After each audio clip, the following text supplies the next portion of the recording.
Dude, thank you again for coming on, man. It's been such a hassle to get you guys on, both you and David, man, because you guys are just like you guys We're avoiding disappear on you. me. Yeah, you guys always avoid me, man.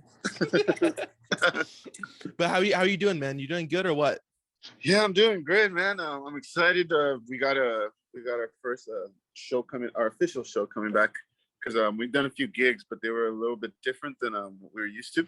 Yeah. And but yeah, so tomorrow we start leaving for Vegas to do a show for the bowling. What is it called? The punk rolling. Oh yeah. Punk rock bowling. Yes. There you go. Yeah. Yeah, so I'm excited to get back together and do that with an audience. And yeah, man, it's been cool. I've Heck just yeah, been watching man. other bands playing and just kind of being like, cool, can't wait to, be doing that again with my brother, Jason, Danji. We're going to have Eddie from Quita Penas joining us, so that's going to be rad. Woo! That's tight, man. That sounds like it's gonna be sick. What do you think it's gonna be like though? What how do you think it's gonna go well or what? Yeah, I think so. I mean, the show sold out. Last time I was in Vegas, it was hot as fuck, so I'm just hoping that died down a bit, because even at midnight, it was still 102 degrees, but this was in July, so I'm hoping it's calmed down. But other than that, no, I'm ready for it, man. I'm ready to get like sweaty. I'm ready to get well, I guess, we have to be safe too. I guess I forget, like, we're not fully back, but yeah, I'm ready for it. You're ready to be safe, dude. That's what you're ready to be. Hey man, but rock out safely. How did you get into music, man? Into music, it was actually like a long thing, like, coming, because my first official time ever getting into music was officially was when in fourth grade at the school I was going to Christopher Dina Elementary School, which I think was called Dakota Elementary School before that. It's over there by the Stella projects, and close to downtown LA / Boyle Heights. Yeah, a music program finally came to the school when I was in fourth grade, and that's when I joined it. I had always been noodling around with a piano that they had at school or that my dad had bought, but I finally got to learn to understand a bit of kind of how to read the notes, like which notes follow each other, and that was due to the fourth grade music program that came to my school. What's crazy though is that they gave you two options. They're like, sign this permission slip, have your parents sign it, and then write whichever two instruments you want to use. I chose the flute and the violin, but that all went to shit because when the guy came, or the guy who was in charge of the music program, he was choosing who was going to play what. So when my turn came around, he just needed somebody to play the trombone. So he saw I had long arms, and he figured I wouldn't have a hard time carrying it, so he gave me the trombone. You should have said no, dude. I couldn't. I was just stoked. I was Adam. I think I was just stoked to be a part of it. And I was the only one who was a trombone player too. So after a while, I felt kind of special because I even got my own little solo. But it was a very comedic solo because everyone laughed because it sounded like a fart. It would be like everyone's doing their part, and then would come my little solo, and it was just like this slide, and I could just hear the laughter, and I thought that shit was cool. It was the first time I found out music could be funny. Yeah. So yeah, that's what did it. Then eventually that kind of helped give me an idea of how music worked. But what ultimately got me into playing in a band and everything was I started hanging out with my brother who was in a band, and I would go hang out with them because it was the only place I could go smoke weed. Before it was legal and everything, it was really hard to find a smoking spot because your neighbors would rat you out. Everyone would rat you out to your parents, as long if they smelled that shit. Oh yeah. So when they would rehearse, I would go there, smoke with them, and eventually his drummer, I would consistently hang out with my brother's drummer, and eventually he was like, hey, why don't you hop on drums? I see that you kind of understand them a bit. Why don't you hop on him? And he actually taught me. His name's Chris Magallon. He does a lot of he produces beats now, plays in a couple of bands, one of them being Mellow Thing with his homie. And yeah, it was just cool to have some kind of support because we couldn't afford drums, and he had some, and he was always very welcome. He's like, yeah, come through, feel free to jam on them. I would play, and he'd be like, oh, here, try this, and then he'd just pass out and sleep while I was jamming. And it was that kind of environment that allowed me to grow as a drummer and, you know, continue like, I don't know, just support really. You know, I had that support from other musicians, because if you don't have a drum set, you use your hands, but that, you know, that can only get you so far. Your imagination and your hands can only get you so far before you need to be on the actual thing. And so, yeah, then everything went from there. But that was my first introduction to music. All because of weed, dude. Yeah. Well, originally it was the music program, but then it Yeah, sure, dude. dude. Did you ever think that, like, when you were whatever age you started smoking weed at, that weed would be legal? No, actually, I never did. I mean, I always hoped for it, because around the time that I started smoking was also the time that the rec cards, you remember those? I don't know if you smoke, but for those of you that don't remember this, before weed was legalized, you had to get a medical marijuana card, and they used to be really hard to get at the beginning, and then it got very, very easy, because you could go to doctors who you talk to through a computer, and he'd be like, okay, you know what sativa is? You know what indica is? You know what concentrates are? Okay, you're allowed to carry this much. All right, bada bing, bada boom. Here you go. They'll give you your license once you go out. And it's like, fuck yeah. So, no, I never thought it would be legal. When I started smoking it, I just hoped one day it would be. You know, it's a hassle. And here we are, dude. 2021. Yeah, man. I remember when I'd pick up from like gangsters' houses, like cholos, like they'd all be shaved, they'd all be fucked up, drinking weed, smoking, and like watching Scooby-Doo. And now it's kind of the same, but you know, but they're like in the back and they have their bud tenders in the front. Yeah. Because there's trap shops, and then there's the legal shops where they like tax you like too much. They tax you way too much. So I give it up for trap shops, man. $20, 5 grams. Let's go. I started growing over the pandemic, because one time I grew with my dad, and I mean they've never ever been for it, but I think eventually they realized, you know what, he's not gonna stop smoking, and you know what, he's not getting himself in danger, and like it kind of defeated a lot of the myths that they had against it. So they're like, all right, whatever. And I eventually got to start growing with my dad, and I realized how much you get when you grow. Like, I was good for 4 months, and I realized, holy shit, you can save a lot of money if you grow. Because if you consistently smoke, yeah, you're better off growing. Did your parents smoke weed when they were kids? Never, no. Never. I think no, like no, yeah. My dad was very against it. He didn't like the way, I think he loved the way it looked. He always appreciated the plant, but I think he was in the environment he grew in, like just drugs were never like, you know, like something that you would do. It was never a cool thing, you know, never looked cool, never seemed cool. To them, it was just very demonized. So they were like, nope, no, thank you. No. And for me, I don't really remember what got me into it, other than like curiosity. In the school program, dude. Yeah. Now though that you play a little bit more guitar, do you feel more comfortable behind the drums or playing the guitar?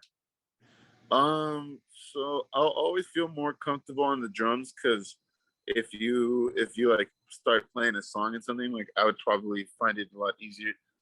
No, actually, I guess it's all around, because when I was playing drums, I was also playing the guitar with the piano. So the piano, guitar, and drums have always been on and off. But since I got to play more live shows with the drums, that's where I feel more confident doing it. You know, but what has actually helped me kind of understand the drums a lot more has been getting into bass. Yeah, like learning about bass. Learning each instrument kind of just helps you understand a bit of everything more, and kind of just help you be more dynamic, because you understand like your understanding of each other's positions, as opposed to just kind of like wanting to like be like, oh, like listen to me only, you know, I fucking sound great. And it's like, no, like once you get to understand their positions, they're like, oh, okay, this is why you hold back. Oh, okay, this is why shouldn't be so loud with the crash cymbal. Oh, okay, this is why, you know, this is how you follow the basses. And it was cool getting to learn each and every other instrument. Made me actually listen to them more now when I'm playing, you know, and not just myself. Yeah, Yeah, because you're gonna get back into the trombone, dude. That's how I feel. That's a nice one. I have one. I just forgot how to play it, man. I know how to blow into it. I know how to do that, but like I just can't control the notes yet. It's gonna come back, man. It's like riding a bike or getting Yeah. weed from like a non-legit dispensary. It all comes back to you, dude. It really does. I've had to do that sometimes. When my trap shop got shut down, I had to like resort to old methods because I couldn't find anywhere that suited my budget for it. Did But you yeah, man. did you and David smoke together a lot as kids? Um, I honestly think that's kind of what like brought us together um, during his teenage years because we were always together for a long time, and then once you got into high school, things change. You kind of start like going through shit, and like your childhood all of a sudden kind of like switches. Like you kind of start growing up. So there was like a little like a phase where we were just a little distant. But I think I caught him smoking once, and I mean, I'm not gonna remember it this way because like I guess the way we want to remember ourselves is never like in a bad way. But the way I remember it was I was all like, "Oh yeah, let me try it." I really don't remember how it got to it. I just remember smoking out of the apple with him, and and I remember the experience after that. But according to him, I guess I blackmailed him. I told him, like, I guess like I knocked him. I was like, "I know what you're doing, and like if you don't let me try it, I'm gonna rat you out to my parents." So he's like, "All right, let's try it." And yeah, like I just remember like it was after those times then like we kind of started reconnecting again. Yeah. Do you feel like being in a band with your brother has like made you guys even closer than you were during those times? Yeah, because I mean, we were latchkey kids, so we were always together. We always had it like, yeah, we were always together. And then smoking weed kind of brought us back, and then playing in a band definitely just kind of um, had to spend more time with each other. And when you do that, you get to learn a lot about each other and your relationship. And just like any relationship, you work on it, you build on it, and you learn from mistakes. And yeah, I mean, at least that's the way I'd carry on relationships. I know people deal with theirs completely differently, but that's the way I took it. It's just like, yeah, man, like now since we got to hang out more with each other, we got to learn a lot about each other and ourselves. And the way I see it, we're still together in a band. So, Yeah, dude. Yeah, yeah, we that's really survived. We awesome. survived the worst because everyone's always like, "Oh, you're in a band with your brother." Like, ooh, ooh, and it's like, if you have a sibling, well then, yeah, I guess I get that, but no, they don't always have to, end with like things not working out. Like shit can work out if you wanted to. You guys are an oasis, bro. I tell you that. Yeah. Wait, we are or we're not? No, you're not. You're not, dude. You're not. Yeah. Success wise, you guys are, but brotherly, no way, dude. You guys are close. You guys are like that, man. Yeah. It'd be dumb to like, break up the band over like some dumb shit, like, over ego. And it's like, why? Really? Like, we did all that. Just, so that's We smoked out the apple, dude. We're connected. Yeah, let's just blaze a bowl, things are cool. When did you get into art, man? Art, that was I was also always doing that as a kid. I got into art. The first time it was introduced to me was preschool. I mean, actually, it's everywhere. But the time I got into it, I had this. There was a substitute preschool teacher that would come in and draw like he was there as a substitute, but he was also an artist, which made me think it was probably just like a side gig for him. But he would have all the kids, like he was a popular one because he would draw shit for you. Like if you'd be like, could you draw me a ninja, or could you do the Goosebumps logo, or could you draw a Marvel character this? But he could. He was so good at it, and it was just like no matter like what grade I was in, there was always that kid who was really good at art, and I just kind of like to me it looked like magic. I was like, wow, this is fucking cool. So every year, luckily, I had somebody who was good at art, and I can always just look up to them and just strive to be kind of like anything like that and be like, this is cool. And so my curiosity for it would just lead me to go to, libraries or Borders bookstore, wherever I could, to just look at different books and just try to see like how you draw and how you become better. It became a big obsession, and this was all before marijuana too. So like my brain just latched onto it. And that's what helped me, just having like peers who were really good at it. And it didn't, it didn't have like this, like, oh man, I suck and they don't, like, no, it was always just like, fuck, hell yeah, that's how good I want to get. And that's how I pushed myself up towards like, really doing it and Yeah. getting good at it. And yeah, so I've always had music and art coinciding with each other. And it gets tricky because one always takes the wheel. So I either have a season with music or then a season with art, and it's always just one or the other because it gets tricky doing both. Yeah. Do you feel like they it's good to have those two, that you could, if you're not progressing at the moment with one, you can go to the other one and have some success in that? Yeah, yeah, because for example, like if I go on a big tour and then we come back and then we have a break from that, then I have also like art to work on. And the way things kind of work for me, it's like if I'm doing something for a good amount of time, it works to take a break, because then you're like, I don't know how to explain it, but it's almost like your imagination's kind of still there and it's yearning for it. So it kind of like it's like giving yourself enough time to miss something. So you come back at it, you're like, oh fuck yeah. And Right. also you might even be better, because sometimes doing something so much, like you can plateau at like, like progressing just simply because I don't know, like a creative block. You know what I mean? So if you take a break, step aside, go somewhere else, do something else, then all of a sudden you come back to it, you're refreshed. You're no You're longer, looking at it in a new way. Yeah, in a new yeah. light. For sure. Do you feel that you would be more into art if you hadn't picked up music, and vice versa? I think so. But knowing myself, like I kind of have to have multiple things going on. Yeah, yeah, because there's maybe not. I don't know. I've always wondered that. So, and I think the answer is probably, yeah. Like if I was just focusing on music, then I'd be probably writing music every day.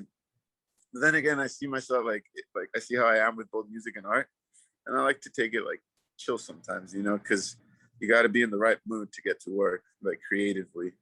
Right. Um, or and it all depends. Sometimes I feel that way. Other times it's just like, well, just show up, just sit down, start drawing, figure something out.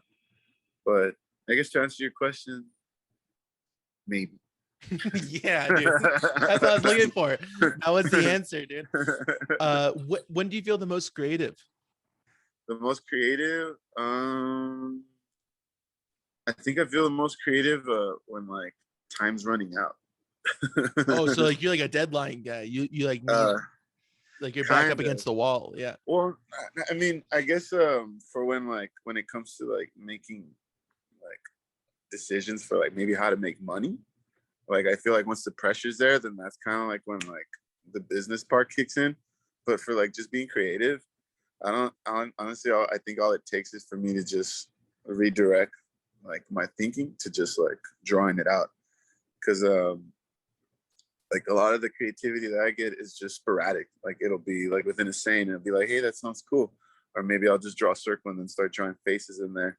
So to be creative, it's like it can happen at any moment. It's just really more like getting to that moment where you're like, where you get that aha moment. You're like, oh, this is cool. Like, yeah.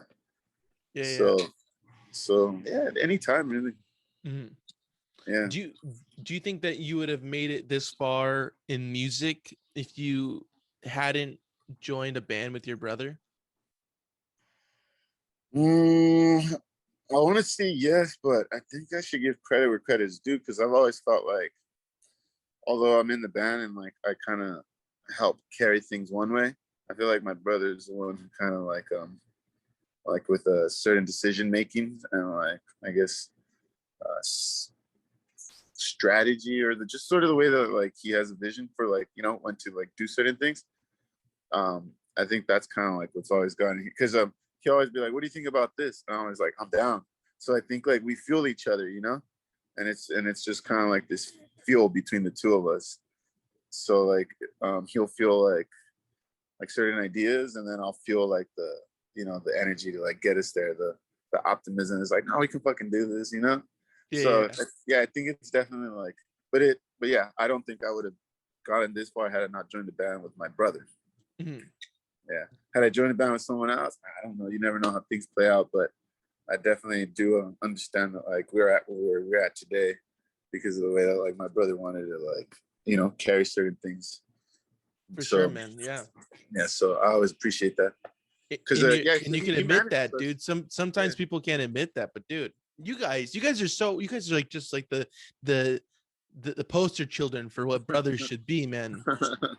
And when my brother watches this, if he ever does, Zach, I'm looking at you. There's no way we could do this, man. I've said this before. I talked to Max Keen of Fiddler, you know? Yeah, Yeah, and Elvis is in the band with them, obviously. yeah. And I said it then too, dude. There's no fucking way we could do this, you know. I love my brother, but there's just no way we could like it's like pulling teeth to get him to even play music anyways. But it's so sick that other brothers able to do, and other siblings too, like Jessie from Bleached. She was on, Yeah. she was talking about it. Like there's just so many like siblings that made it work. That's just not our relationship though. But Zach, I love you, dude. You know? Oh man. Yeah, yeah, it you know it brings up its challenges and everything, but yeah, like the way my parents raised me were like they were always telling like no se peleen, and I was like don't fight, like you guys are brothers, love each other, da, da, da, da. So a lot of it has always had to do with like hearing their words, you know, because Right. like yeah, because like if I were to show like I don't know that's just like kind of like what the type of shit that I think about is like it's like nah we gotta make it work because at the end of the day I'm still gonna see you and you're gonna be my brother, like there's no change in that, so let's get you know so that's Whether my you like it or mentality not. about it. Yeah. Yeah, it's like let's make it work, dude, like we're family. What And if not, like I would respect his decision if it ever came to like you know like I think I'm done, it's like cool man, don't trip, like you know you gotta respect one another's decision. Like I think we're in that part of our lives too, like we made it over the hurdle, you know, of like that, like those younger days, like now we're men, we're adults, you know, like we gotta deal with things as adults, not we're no longer children, we can't be like that time's passed. when do you feel like your music started to gain some traction? Mm, well, we had a band before we were the Tropa Magica, and then we had a band before that one. And I felt like in each of those bands, I always just sort of felt the traction coming. And it was interesting because we used to be this band called Hello, My Name is Red. And then we decided to change it up and become the Commons. And then we did the same thing and became Tropa Magica. But what was interesting is every time in each one of those, like I always felt the traction. But it was in those bands because everything we did prior to that, it was a bit trickier. You know, it was like us getting like started and trying to get like something going on, trying to figure everything out. But in every little project we continue to do with Hello, My Name is Red, The Commons, Tropa Magica, I always felt the traction. So that was kind of cool. It was cool that we can like reset and, you know, like end up where like we went and further. Yeah. Do you Yeah. feel like with each iteration of bands that you guys have been in that it just becomes progressively like bigger moving forward? Yeah. Yeah. Like, yeah, not only like did the band get bigger, but also like our our spectrum on like what we had been listening to, what we had been getting into. Because when we were doing um Hello, My Name is Red, we kind of had like a lot of this like folk, like kind of folky rock kind of rhythm. Not that we were playing folk music. And then but that was like me, like in that time I was still barely learning to play drums. And then we slowly like or during the end of Hello, My Name is Red, we were getting to cumbia, like cumbia chicha. And that's kind of what we slowly started spilling over into the commons. And then from the commons, we started getting into like other stuff, you know, like Edith Piaf, John Sebastian. Like people were using big bands. So when we started Tropa Magica, we wanted to have like, you know, different like horns. We had violins and all that stuff. But it kind of got expensive to have that many people on board and travel with them. So we narrowed it down to 4. But yeah, each and every time, like we were learning different things, and it was just a you know, a stepping stone each of the way. Yeah. When was the first like big concert, like the first big one that you guys played? first big one in any of the Yeah, any of the iterations of your guys' music careers. I think it's in the comments once we played our first festival, which I believe was Desert Days. Because there was other times where because there was always like milestones that we would get to reach, like, oh cool, we finally got to play this venue, oh we finally got to play that venue. And it was an even bigger milestone earlier on when we went from like playing backyards to bars. I was like, okay cool, I no longer have to worry about my equipment getting jacked. There's security now. Like, oh look, there's a stage, look, oh look, like they have time slots. Oh man, we're like above. We're not just on equal ground. Yeah. So like I very much appreciate a lot of the little details along the way, and I still do. It's those small things because we all have our checklist of like things that we want to do. Like in a band and whatnot. We all want to have our biopic. But yeah, the first time I think where I felt like, holy shit, this is cool was like when we started playing festivals, and the first one was Desert Days. And then after that, then we played the biggest one that we had up to then, which was Coachella. That was woo. A lot of walking. I got rashes in an area I didn't know you could get rashes in. It was gnarly. Yeah, the feeling of that though. I mean, it must have been crazy to be like on a big bill like that. Yeah, it was cool, man. It was definitely one for the books. Yeah. Was there another like big concert like that stuck out to you? Big concert. Yeah, we also got one of the most memorable like things that we did. My brother and I, when we were in the Commons, we used to do this thing that we saw these group of bands do. It was they would call it like a guerrilla show or something, like guerrilla show. I forgot who it was. This is band AM, Dirt Dress, and they also had a band called Los Primos, and I think the Widow Babies even played. Some of those members are now in Traps PS. I don't know if you know any of those guys, but they did this show where like they had a car battery and a little generator that you attach to the car battery and you can play from that. And they set up in like different locations and just started playing. And we were like, damn, that's so fucking cool. So there was a time where like we weren't getting like accepted at a lot of the venues we wanted to play. We'd be like, hey, can we play? And like, no, hey, can we play? So we're like, you know what? We're not gonna wait for you to give us permission. We're gonna get that battery, that generator, and we're gonna go play for them. And so we would do that. We would do various of those. And one of the most memorable ones, there's quite a few, but the most memorable one, my brother and I, like, we decided that day to quit our jobs. Like, we were working on as a warehouse, like in Long Beach. We're like, fuck this, man. Like, we're wasting our time here. Like, we're not doing ourselves a favor by working here. And this is when we like, and so once we had quit everything, like we walked out of there, we're like, what do we do next? And my brother like had mentioned that the Pixies were playing, like they were having the reunion tour and at the Palladium. So my brother and I were like, hey, well, let's go fucking set up the generator and go play for all the people waiting at the Palladium.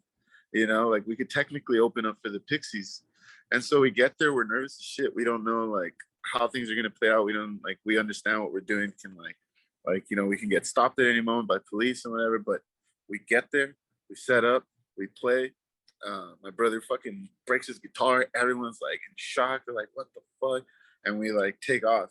And I remember after that, like, although it sounds like it wasn't like a big deal, like it was pretty scary. And after that, like being able to like do something that you were scared of, you weren't sure how it was going to go, and like things worked out. I felt like I was high on both ecstasy and mushrooms at the same time, but just how serendipitous everything went and worked out, especially after like quitting your jobs, and like we just sort of like we use this as a test to prove it to ourselves, like it's something we want, it's something we really want to do. And fuck, man, we technically got to open up for the Pixies. Yeah, I mean that's a big thing, dude. I mean the Pixies has always been huge, and that's a big step, dude, for sure. Yeah, and it was weird because there was all this like open parking at the moment when we showed up, and then when we left, we busted a U-turn, like came back down. All of a sudden, everything was taken up. There was police people everywhere, because the Pixies are playing, and it was really weird. It was almost like a glitch. It was just like we left, there was nothing there. We came back, all of a sudden full. and it was like, okay. So yeah, it was for me. It's always been that. Yeah, Because man. it was a spiritual trip. Yeah. Oh shit, what happened here? All right, dude. We're back in it. And I just want to tell the listeners, dude, you and David have been so fucking nice, man. And I just want to explain what happened. I'm an idiot. And the Zoom ran out. So this is part 2 of the interview, dude. This is I mean, I'll probably just mash them both together, but dude, thank you again for understanding, man. You guys are too fucking nice. Yeah, you were playing with the Pixies, dude, and it went well, and you were about to join the Pixies, right? Yeah, that's what we were hoping to. That word would get back to either of them, you know. Yeah. We never heard anything back. One day, bro. One day. Yeah. I mean, those were good exercise in like battling your nerves, because fuck, man, I'd never ever been nervous for shows like up until we did those like generator ones I was telling you. Because like you're not like you know that like it's in your head, like you're thinking about everything that can go wrong, but we would tell ourselves, think of everything that can go right, focus on that. Yeah. And luckily things would tend to go right, so like fuck yeah. Yeah, man. I mean, and you guys did that a lot, right? I mean, because like when I was talking to David, he was saying that you guys were playing the Echo Park Rising Fest at one time, like right after All Allah's played, and then so everybody was kind of coming down. Oh man, he got all fucking like tactic mode on that shit. Like he was like, all right, here's what we're gonna do. He's all like, All Allah's are gonna finish at this point, so we're gonna get all this out, crowd coming out. And I got a homie in there right now who's watching them. He's like, he's already agreed to let me know when they're on their last song so we can get ready. And fuck, man, everything got nuts. It was cool. Like nobody gave saw that as a problem. And I mean, why would they? It's like a whole street festival. Yeah. For the art. Everybody's supposed to be playing, dude. It's art, exactly, man. Yeah. Do you look back on those times like, oh my gosh, I can't believe that I did that, Yeah, and I'm just like, I wonder if anyone will ever do that to us. And I'm like, that'd be kind of cool. Would you be in support of that if somebody did like try to like play in like the parking lot of a venue that you guys were playing in? I don't want people to think of this as a permission, like, yeah, go ahead, do it. But it's like, hey man, we fucking did. But we had that's not a sign off. That's not a go ahead to do that. It's like make sure you're doing it. Then like we weren't doing it just to like be rude fuckheads. Like we wanted to, But I guess that's kind of like what we did come off as sometimes. So my answer is, you know what to do. Yeah, be respectful. Yeah. No. Just like you'll know what to do. Like, if you feel out the situation. Yes, I'm not gonna tell you yes or no. You'll know what to do. It's a maybe. Yeah, maybe. What's the craziest show you guys have played in your eyes? Craziest show that we've played. There's been a few, but they're that crazy that they're hard to remember all the time. Shit, I'm trying to remember which one was that. But no, man, there's been quite a few. Mm-hmm. There's been quite a few, yeah. But as far as crazy, yeah, man, there's been quite a few. It's hard to name any right off the bat. Oh, I remembered one. I remember one actually. But this was like not in Tropa Magica. This was in Hello, My Name is Red. Like I guess people just like started moshing too hard to the point where like somebody like busted their head open. Yeah, and like the paramedics got involved and everything, and yeah, it got bad. Luckily, I mean, I think they were okay and like everything panned out well. But yeah, like, is that what you mean by crazy, or do you mean crazy fun? Great. I mean, that is crazy. Yeah, and both crazy and crazy fun, dude. That's both of them. If you got a crazy fun one, dude. Yeah, crazy fun one. There's too many. But I remember we played one. This is when we used to play backyard gigs. There was a drive-by. Oh shit. Yeah, that was nuts. We were like, oh shit. Luckily though, it was like at an inclination where like, and then like, so wait, I'm trying to be, so yeah. You entered and then there's an inclination. So you went down. So like everybody was like down here and everything happened like up here. So no one got hit. But then but I think somebody came, like, I think they were just shooting blanks because like there was no holes anywhere. Like, oh man, that's crazy. so Yeah. they're probably just like, shut that party up. But the party kept going. Oh, you guys continue to play? Yeah, like no one got, I mean, we didn't continue to play, the party just kept going. I think we were already finished. But yeah, that shit was nuts. Like you already wrapping up chords, like, hey man, it's over, dude. We're done. We were already done. Then we Yeah. heard the shooting, and then once that was over, it was like, okay, it was cool. Like there was no problem. DJ went back on. Dude, that's nuts. That's a crazy one, dude. What's the best show that you've seen? The best concert that you've attended? Oh, there's quite a few. One of them was seeing La Luz play for the first time. And this is not just a plug-in because we're going on tour with them, but yeah, that was an experience. I got to see them, like, I think it was like Highland Park or something. It was like this church, and it just sounded cool. Like they were like, I don't. Yeah, I was almost like the sirens, you know, like the way they were singing, harmonizing together, and then the drummer, who they had at the time, like her drum rolls, like it was just, everything was so dope. Everything was so cool, and I was just like, I couldn't believe what I was like listening to, hearing, and watching. And La another Luz time, is so sick, man. I'm yeah. and Shanna has been on, and Shanna, thank you for coming on. I mean, she's the best. That band is rad. And what's the date of you guys going on tour? I believe we begin on, like, it's in November, but I believe we begin like on the 10th or the 11th. All right, good. Okay. Yeah. And we're gonna be plugging that later on too, man. Just so that people don't forget, dude. People got to go see that because that's gonna be a good show, man. It's gonna be a good tour too. Another show that I saw, I'm wondering if David probably mentioned it too, but this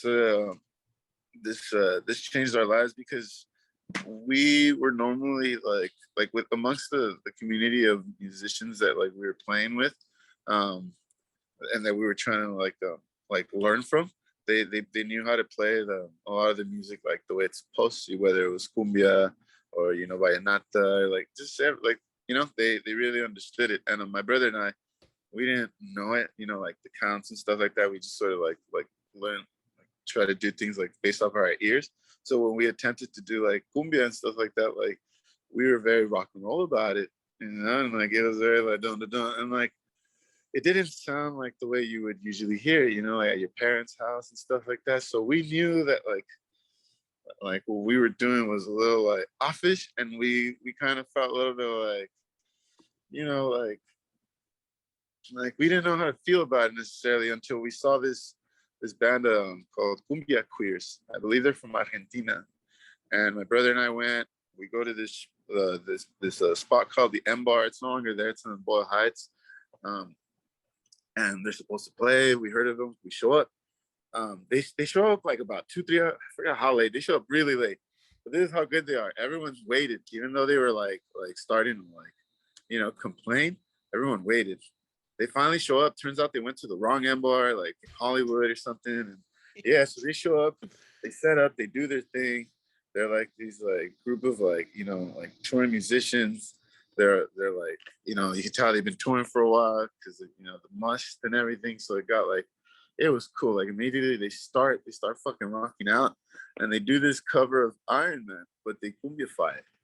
And so when we hear the drop come in and the way that they were doing it and the way like the rest of the set got very like you know, rock and roll punkish, but with like cumbia, and the way that they weren't playing it the traditional way either.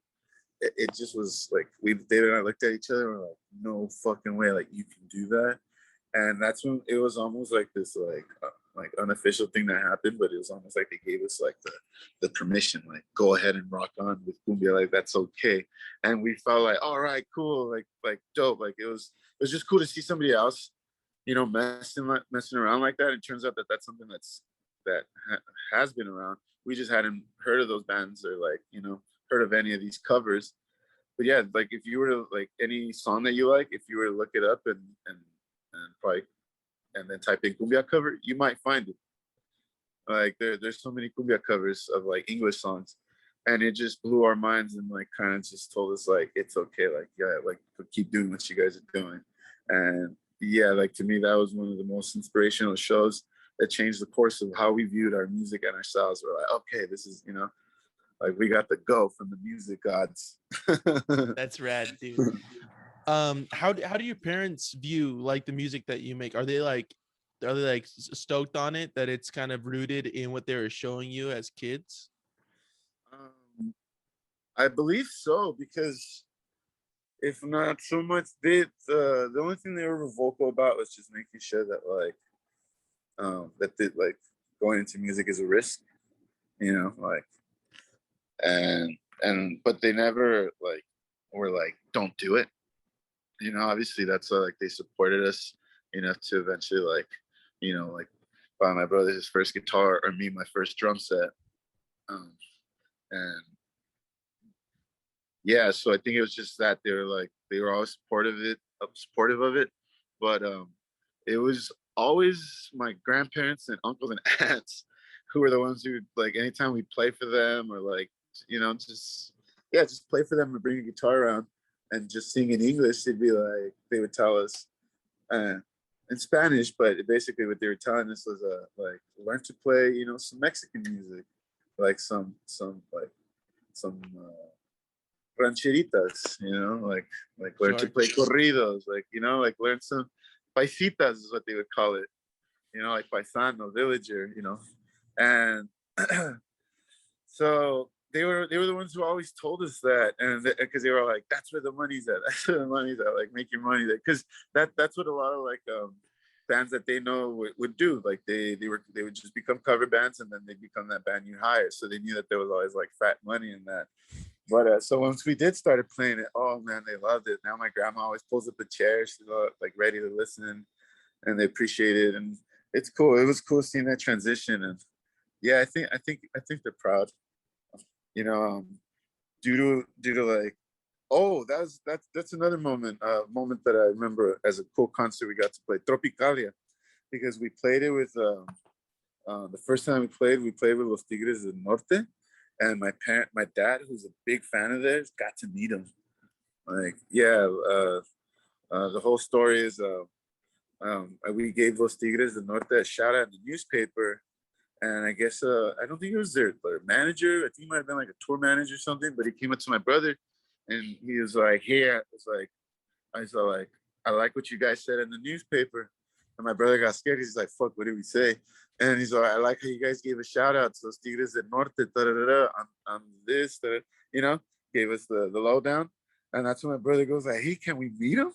And that's when the guy goes like, "You know what? I think I can make it work." And we got to meet him. So did my dad.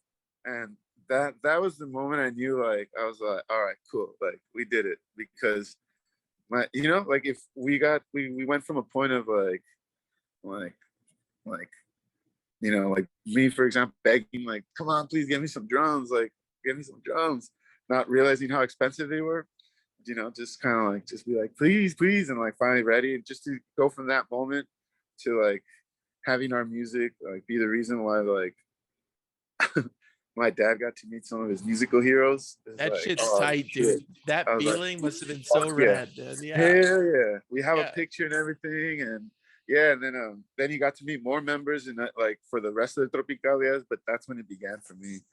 I think once they were there to experience it with us. That's You sick, know? dude. That must have been a really cool feeling, man. Yeah. But I also want to ask you about, dude, how did it feel seeing you and your brother on a billboard, man? Like, what was that like, man? I think I ignored it for a while because everybody's like, "Oh, have you seen your billboard?" I'm like, "No." I'm like, "Oh, you haven't gone and seen it?" I'm like, "No." And then finally somebody asked me why not, and I told them jokingly, but I think that was part serious. I was like, "I don't want to let it get to my head," you know. And Yeah. luckily it didn't. Luckily it didn't. But yeah, I finally got to go see it. But yeah, I just try to like keep my head down because like no, like keep going, like, you know, stay on track, stay focused. There's more ahead. Right. But that's cool though. It was awesome. Like, I'm not gonna lie to you, it was fucking cool. Yeah, dude, I bet, man. That was, dude, yeah, and that's such a cool picture that people can see at Tropa Magica on Instagram. You guys posted a picture of you guys like posing underneath the billboard, like doing the same thing. Like that's such a sick picture, dude. Yeah. Yeah, my brother wanted to go visit it, so we did. And yeah, we got to take a picture of it. His You're acting girlfriend. like you don't want to see it, dude. You're on it, man. Yeah, I'm like, oh no. I have to be forced to go see my own billboard. Oh shit, man. I guess I'll go down there and see myself, dude. Oh, guys. No, but that's wild, dude. That's really crazy, you know? Yeah. Yeah. Obviously, you know. Yeah. The first time around, I guess at the beginning they like released a few, and then they gave us like I think a couple of weeks passed by before they're like, oh yeah, we're gonna do a second like release of those billboards. And then everybody was hitting me up. Like my cousin apparently, like all he has to do is like look outside his window and there's one, you know, in Rancho Cucamonga. I'm like, damn, that's fucking nuts. So it's cool. It's dope. And shout out to 805 Beer for making that happen. And I'm looking for sponsorship, 805. So let me know, man. I gotta let them know. Hey, man. Is there any the common songs that kind of made its way into the Tropa Magica like set list? Yeah, some of the songs that we I don't know if we released this album or not. I think we did. Because there was also another album we had that we had finished, but it never got released because we transferred over to Tropa Magica. But yeah, a few of them have made it, like this song called Ya Viejo, unless I'm getting that wrong, and that was for Tropa Magica. But yeah, there's Ya Viejo, and there's this other shit, I'm forgetting the names of them. But there's a couple of them, yeah. Yeah, there's a couple that make it on there from time to time. Not always. Only when we have to play like a really long set. Yeah, because then we could get really trippy. Do you remember like the longest set you guys had to play? Like the longest time you had to be up on stage for?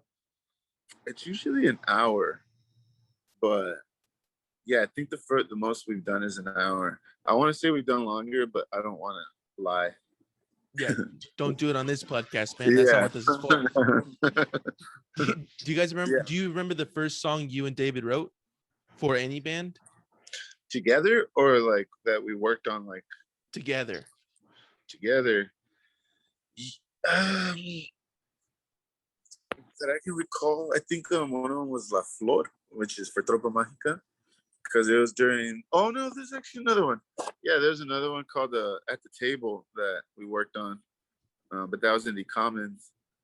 But just to keep things a bit more contemporary, yeah, and for Tropa Magica, I remember I started writing this song and showed it to David, and it was a song called La Flor.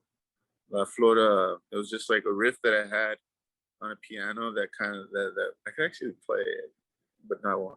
It went. You're teasing me, dude. It went very honky tonky, and then it was, you know how I told you that you can cumbiafy any song. Mm-hmm.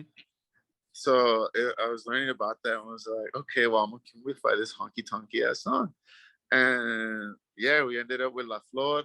I gave him like a 3-minute demo, 3.5-minute demo. And then we met up, we worked it out, and we condensed it to, I think, like 2 minutes or 2.5. And yeah, like I just remember thinking like, fuck yeah, this is cool. Like this honky tonk ass song now is this song. That's sick, man. That's really cool, dude. Why do you think so many people are attracted to the music that you make? I think because it's dancey. Like but aside from that, well, for newcomers, I think it's dancey. Another thing, I think what it is because whether they feel the same way or not, like the energy that we're transferring into it when we do this has a lot to do with like the way that we, like, it has a lot to do with family, the way that we grew up partying with them, you know, like the way that my parents would party back in the day, you know, like they would have like a sound system.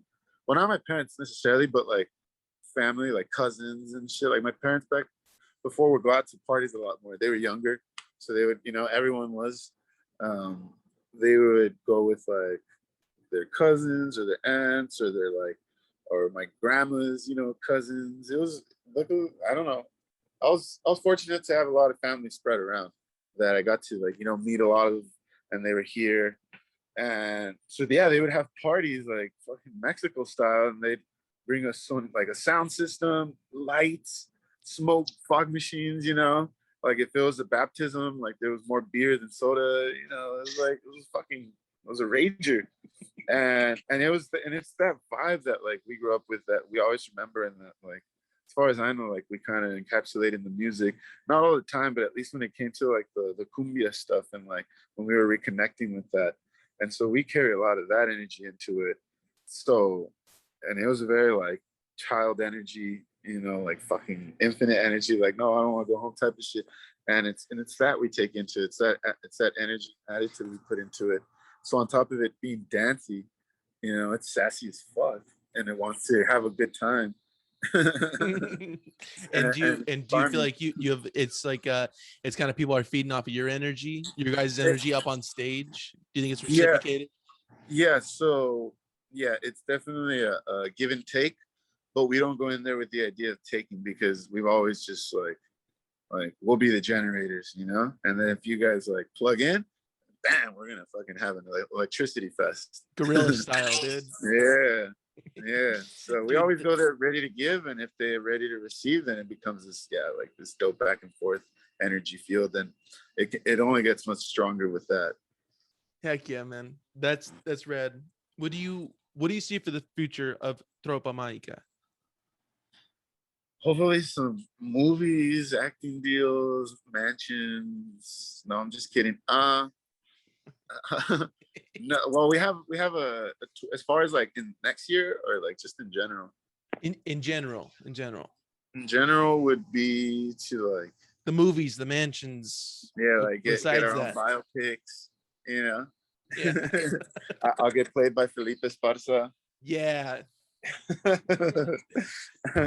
Well, one cool thing that would be dope is if we just got it to the point where we could have a studio, you know, where or like, yeah, we're like it's because this is our like this is our job, but it'd be cool to take it even further. Or and like I said, like, you know, like be able to just have a studio, we meet up, write music, record, you know, like because we already have our own personal studios. So I guess we don't have to. I guess we're already there. I don't know. I honestly, I just want to. Uh, I guess what's in front of us is another album, and I'm excited to do that because this time around we're going to work on things a little bit differently, and that's actually what I look forward to for the most. It's like is to be able to continue doing that, you know. So that obviously means that like we're doing it well enough to be able to like write an album. Just simply like, I guess what I'm trying to say is that if we're able to write another album, that's fucking dope. That's successful because it means we've made it this far and we can continue. Fuck yeah, You know dude. what I mean? Yeah, because I guess, you know, when I'm like, well, it'd be cool if we had a studio and da da da, and I'm like, well, we already kind of do have that. So it just made me realize that, like, well, then just being able to do another album together, that is the success, because that means we're all still in it. We're all still, you know, like hungry, and we're all still like ready to do it. We're all still like creative. We're not creatively exhausted. We're not tired of each other. So that would be great to continue doing that over and over, you know, because like I said, that means everyone's happy. Fuck yeah, man. That's Yeah. sick, dude. All right, man. Well, listen, I like to wrap this up with some promo, dude. So the Yes. people can stream Tropa Magica on all streaming platforms. You guys are everywhere. So be sure to go check that out. They can buy the merch at tropamagica.bigcartel.com. That's where they can get it. Be sure to watch Felipe Esparza's special on Netflix, and everybody has Oh Netflix. yeah, So we're in it. yeah, be sure to go check that out. That shit's rad, man. Yeah, and you got that tour coming up with La Luz, and but the people can follow you guys at Tropa Magica on Instagram. That's like Yes. primarily where the people should go. Mhm. And La Yes. Luz will be posting it too. That's gonna be a sick tour, man. That's congratulations, dude. Thank And you. I'm excited. yeah, man. And that starts on, it kicks off in like November, which this should be out by then. And yeah, if you don't know about Tropa Magica, go check them out because they're rad. This is a sick thing that you guys are doing. Is there anything else we got to promote though before we cut you loose? Not we, but Yeah. it's just me. Well, I don't know if we should, or yeah, we have a video game coming out. Yeah, it's a little. It's gonna be on the iOS and Android, and I think computer as well, maybe. And but yeah, it's gonna be for mobile download. It's gonna be fun. We're just working out the kinks. I'm finishing up the poster artwork for it that I'm trying to make it look like the 80s, you know? Yeah, Like, yeah. yeah, because it's gonna be an 8-bit video game. Yeah, you guys have teased it on the Instagram, man. That's gonna be so Yeah. sick, dude. Yeah, so be sure to check that out. That's coming out. It's gonna be rad. So check your Google Play Store, Apple, whatever. I don't know. I don't have Apple. Whatever it is for you guys for the Apple things. Anyways, dude, thank you so much for coming on, Rene. I appreciate it, brother. Thanks for having me, man. All right, dude. I feel like we all get to learn a little bit about ourselves as we give up, you know, as we get interviewed. So thank you for asking me such lovely questions. And then thank you for coming on. Finally, dude. Jeez. All right, man. I'm gonna stop recording this, but we'll talk in a minute. All right, thanks, dude.